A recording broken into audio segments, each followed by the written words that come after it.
Ano impact nito kay Miss Senator Risa Hontiveros na may lumabas na ganito? Credibility.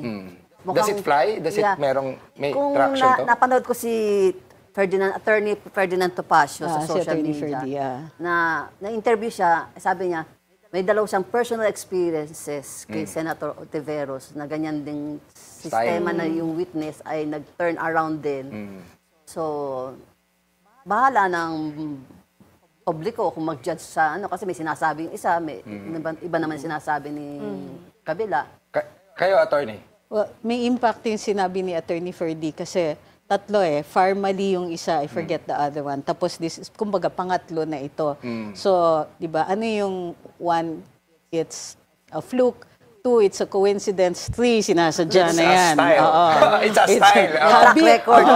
Posibleng habit na yan. That's one. The other is, it took her a while to answer. So, may ano. May sagot. To be fair, meron naman. Ano yung sagot? Sige, ano yung sagot? Denial lang. Chismis muna ako. Bare denial. What's the tea?